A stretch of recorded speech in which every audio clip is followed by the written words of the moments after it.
Should kids be kept out of certain public spaces? Do single people have every right to complain about kids invading their public spaces, especially when the kids are loud and they're crying? Today, we're going to talk about this sort of trend that we've seen of single people online who are sharing their, let's say diplomatically, their honest opinions about encountering children in public spaces.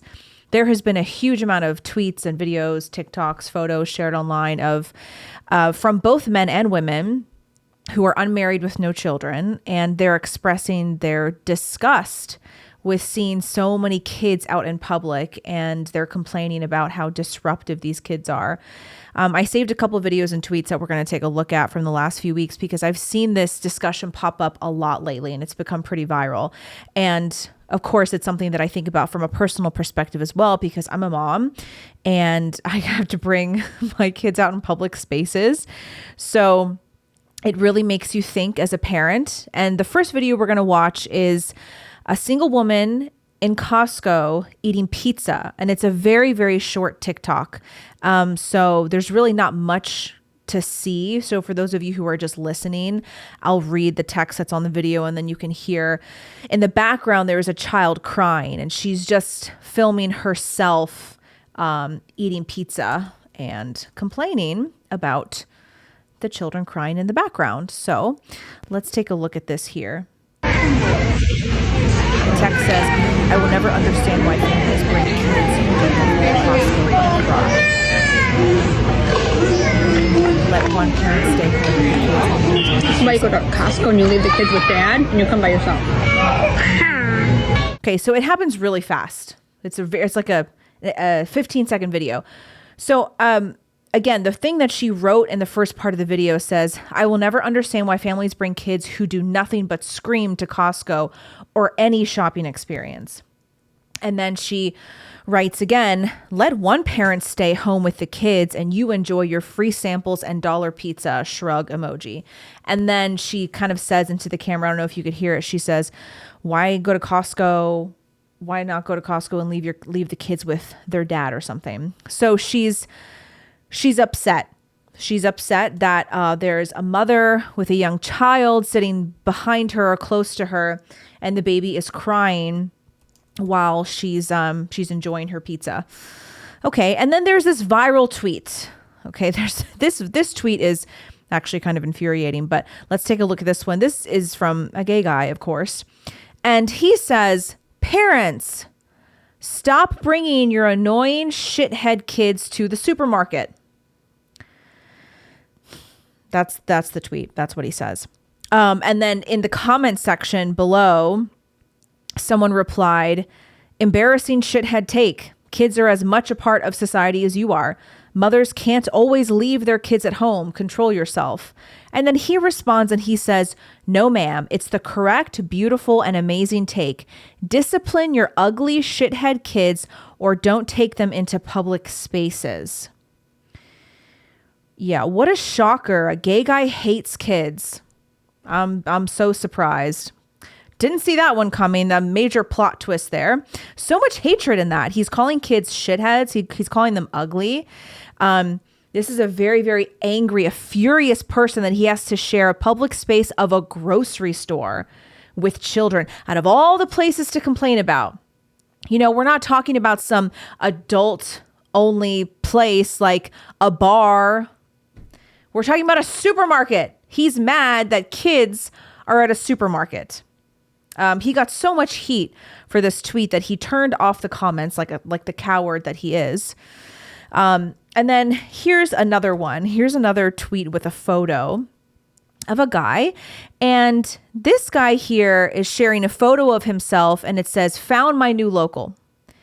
And it's a photo of him pointing to a sign outside of a cafe, presumably, and it says, "Dog friendly, child free."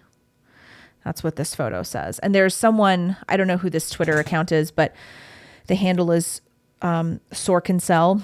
He retweeted this and he says, "I try not to be the kind of guy who speaks in catastrophic terms about cultural shifts, but I feel we, middle-class, well-educated millennial tastemakers, are failing a massive societal test of some kind." And I agree with him. This is like This guy, looks some kind of little male feminist with that dumb sweater. He's pointing at the sign. He's like so pleased with himself, like, a dog friendly, child free, so clever. Okay, dude. So now dogs are preferred to children. That's right. Literal animals are valued more and appreciated more than human children. That's where we're at, guys. That's the place that we're at in our society right now. That's what our culture is looking like. This is not an unpopular opinion from this little male feminist guy, by the way. I see posts like this all the time. People who are talking about how much better animals are and how much better pets are compared to children, and children suck and they're expensive and they're always sick and they have snotty noses and they run around and they're just annoying. And they love talking about how pets are better than kids. We're going to talk about that more in a minute. But first, let me tell you something. I'm going to get into every parent's worst nightmare. But first, I want to tell you about my ultimate fat loss guide that is now on sale. This is the ultimate fat loss bundle that I've put together. The main thing that's in there is the 10-week fat loss guide. So it's an ebook. It's an information guide that's going to give you a program to follow for 10 weeks. If you want to lose 10 pounds in 10 weeks, if you have some excess body fat that you need to shed. It also comes with a recipe book with almost 70 recipes of very easy high protein meals that you can use to meal prep or just make a really quick dinner. There's also some breakfast and lunch options in there. You also get a 10-minute nutrition crash course, a 10-minute morning mobility video, and a 10-minute sleep crash course. All of that combined, and it's on a super sale right now. So go to the show notes, click the link in the description, and you get my ultimate fat loss guide. We've had a lot of women who've had major success with this program. What I did is I kind of condensed what I do with clients in 10 weeks into a fat loss guide. So if you're confused about how often to work out or what to eat or what to do, what habits to work on, this is going to be the fat loss guide for you. So go to the show notes and grab yours. Okay, let me tell you every parent's worst nightmare. Having your kids misbehave in public. That's like one of every parent's worst nightmares. My daughter she's 2. She's very vivacious. She's a very lively child.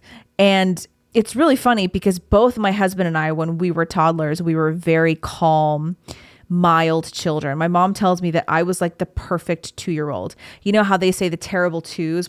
My parents used to always joke that when I was a child, it was the terrific 2s. Of course, there were other ages when I was a bit older, especially as a teenager or preteen, whatever, that were more difficult. It's not like I was a perfect child forever. Maybe I was, though. But the toddler years were particularly fun for my parents because I behaved, I was obedient, I didn't get into things I wasn't supposed to get into. My mom said when I was a kid, when I was a 2-year-old, she could have, not that she did, but she could have left me in the house unattended and I wouldn't have destroyed really anything. I would have just played with my toys or read my books. My daughter, I don't know where she gets this from. She can be a very destructive child. She's very curious. She's a busybody. She has to be doing something all the time. She likes to get into stuff. She's always loved to get into cabinets and grab things off the counter. And she would burn the house down if you left her unattended for like 5 minutes. That's just her personality. She's very verbal. She's very active. So it is honestly it's sometimes stressful and anxiety inducing to like bring her to public places because no mom wants to be that mom whose child is crying or having a hard time or misbehaving. No mom wants to be that mom. Even if you have good disciplinary measures in place for your kids, you have to remember that when toddlers, especially when they're out in public, like it's a different environment, it's new, it's overstimulating. You just never know what your child's going to do. And when I bring my daughter to the grocery store, we have these rules. I kind of like prepare her for it because if I let her, she would grab everything off the shelves. But I make sure that she has, a sort of like reward to look forward to at the end. She sits in the cart and I only take her in the morning before her nap. I have all of these sort of boundaries and rules because I don't want her to misbehave. The morning times are when all kids behave the best. When you get to the afternoon and the evening, that's when kids start to they're tired and their energy's waning. And so I only take her really in the morning, but regardless, it can be a stressful situation. And I still have not taken my child on a plane. I'm going to wait until she's a little bit older because she cannot sit still. And I know that the kids aren't expected to sit in this airplane seat for 2+ hours, but it would be very difficult for her to do like the boarding process and wait and stay in the same little confined area. So, I don't take her on a plane yet because it would just be a little bit difficult. So all I have to say is that every parent's worst nightmare is when your kid misbehaves. Like there was one time only when my daughter had a really tough time at the grocery store and she cried. I remember very distinctly, we were walking from the front of the grocery store to my car, and basically like halfway through in the parking lot, she like fell to the ground and she just started crying. I think she was overtired. I don't know what it was. It was just a bad day for, I think, everyone. And my groceries spilled to the ground. I was also pregnant. This was like I would say probably like 4 months ago. So I was pregnant, and it was just a disaster. And it was the most embarrassing thing ever. Even though people, especially in this area where we live, like it's very family friendly, people are understanding, but still it's embarrassing. Nobody wants to go through that. It's anxiety inducing. But I realized recently that the anxiety that comes with parents bringing their young kids out in public, it's not really because I'm anxious about my daughter having a tough day misbehaving, because every toddler goes through that. The anxiety comes from the thought of extremely judgmental people staring at you, shooting you dirty looks, rolling their eyes, and acting like you are the worst thing that they have encountered all day long and that you're such a nuisance. That's really what makes parents very anxious. And that's why we never mind bringing my daughter to church, because at liturgy on Sunday mornings, our church is full of kids. Like our parish, thank God, is full of young families, and there's so many young kids that are finding their way through liturgy. If you're Orthodox, you know that liturgy is long. It's almost 2 hours, at least an hour and a half. Sometimes it can be longer for 2 hours, depending on where we are in the liturgical calendar. So kids go in and out. There's a cry room where kids can like have a snack and maybe cool off. And, you go in and out, but there are a lot of kids her age that they're just finding their way through liturgy. So we never really mind bringing her there because everyone is very understanding.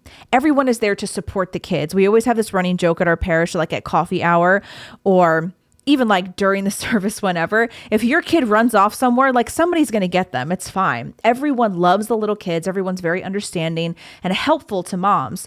So we don't have an anxiety about bringing her to church. We don't have anxiety about bringing her to like certain friends' houses. So like my husband's godfather, for example, they've got 6 kids.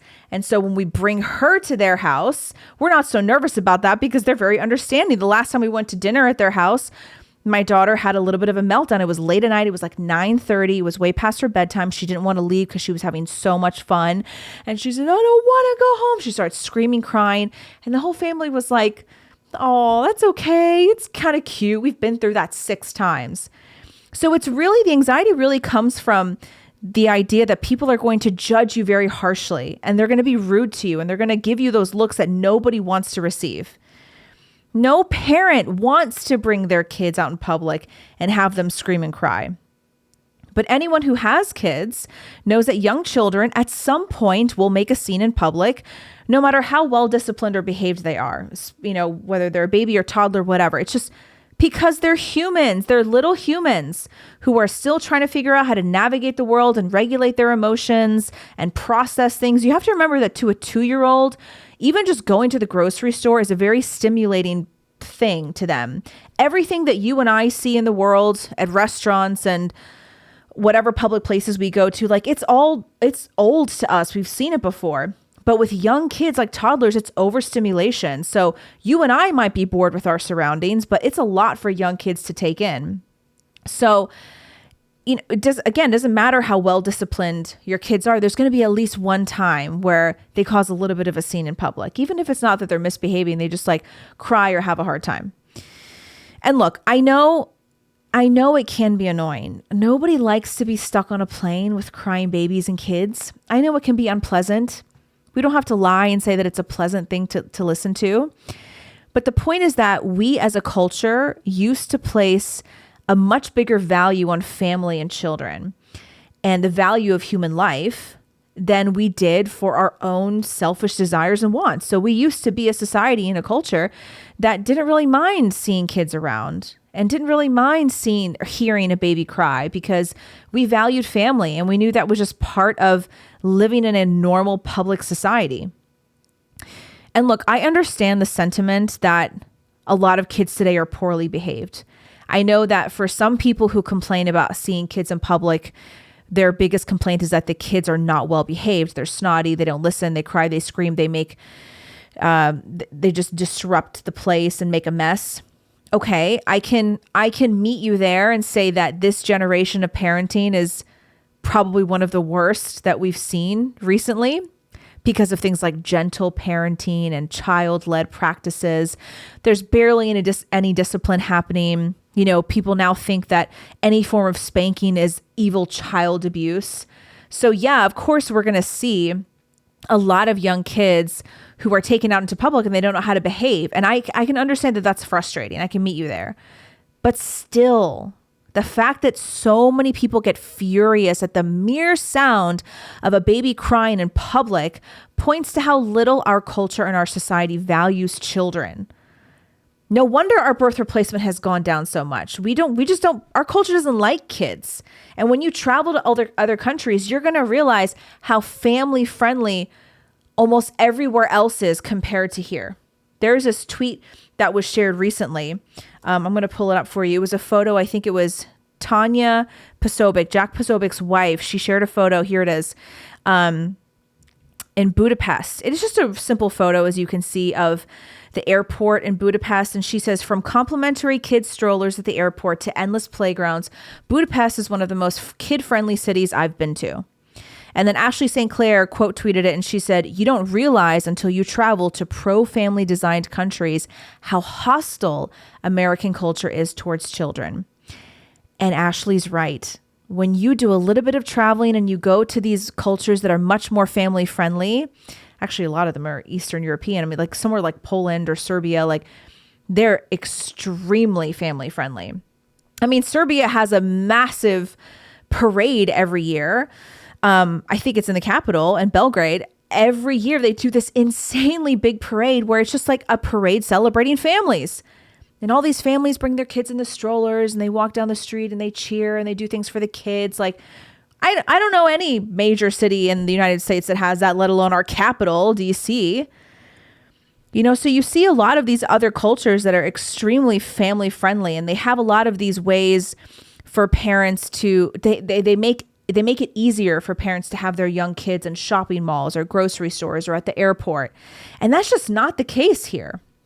I forgot who it was, but they were saying how Dubai is actually a very, very family-friendly and kid-friendly city. There's a lot of places for kids to play, and they make strollers very easily accessible, and like little stations for moms and young kids and stuff like that. And that's just not how most of America is. Of course, if you go to like smaller town, middle America, you'll see many more young families. But in these larger cities, compared to the large cities around the world in America, we're not kid-friendly cities.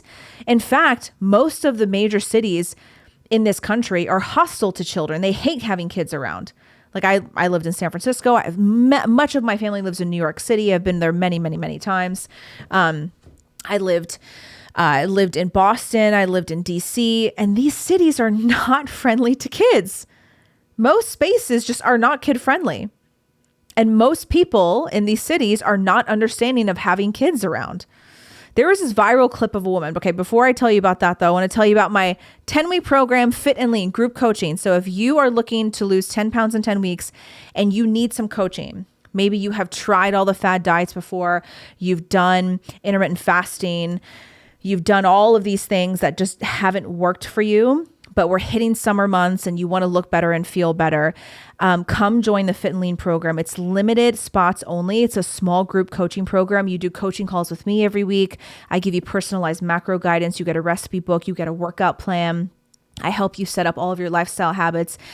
And we create a sustainable plan that's going to help you lose the weight and keep it off. Here's some before and after pictures. We've had some amazing results lately. So whether you want to lose 5, 10, 15, I've had women lose 25 pounds before working with me in this program. Click the link in the show notes and join us. We have a few spots left for the month of May, and I'm really excited to get started with you guys. So let me know if you have any questions about that. Okay, this viral clip of a woman, I don't have it with me. I wish I had it pulled up, but you may have seen it because it went pretty wild online. There was a woman who was leaving this bar restaurant type place, and she started screaming at a young family that was waiting to be seated. And this young family had a baby in a stroller. And this woman was obviously like a little tipsy. She had been drinking, and she looked at them. She was like, "What is wrong with you guys? Why do you have a baby in a bar? Take your kid home. This is just bad parenting." And she's berating this family to the point where other patrons in the restaurant, they don't work there. Patrons walked up to her and they're like, "Can you stop harassing this family, please? What are you doing? This is rude. This is unnecessary. You are harassing them." And finally, I think the hostess or something like ushered the woman out of the restaurant, but she was furious. I mean, she was having this meltdown about the fact that a baby, a young child, was in this bar/restaurant. And then it sparked this huge debate online where people were like, "Well, yeah, actually, you shouldn't have kids around alcohol at all." And some other people like Matt Walsh were like, "Have you guys ever been to like pubs? Like they have like coloring sheets for kids. Like just because there's alcohol served somewhere doesn't mean that it's not kid friendly." And so it sparked this huge debate. And I'm most certainly on the side of what Matt Walsh was saying. I think just because there is a bar in a restaurant doesn't mean that kids should never be welcome there. We've taken my daughter to restaurants before that have a bar there, and so seeing this clip just reminded me that it's just yet another installment of single people who hate kids in their public spaces. And this is what happens when all the mainstream machines in our culture diminish the importance of marriage, family, and motherhood. I mean, Hollywood, social media, universities, even corporations, the media, there has been an intentional campaign to make marriage sound awful and to make parenthood sound worthless. And then you think about cultural figures like Chelsea Handler and Seth Rogen. I mean, these people actively talk trash about being parents. And you have Chelsea Handler making all these videos that are supposed to be funny, but they're really not, about how awesome her life is because she gets to masturbate at 9:00 in the morning and smoke weed all day. And she doesn't have to take care of kids running around.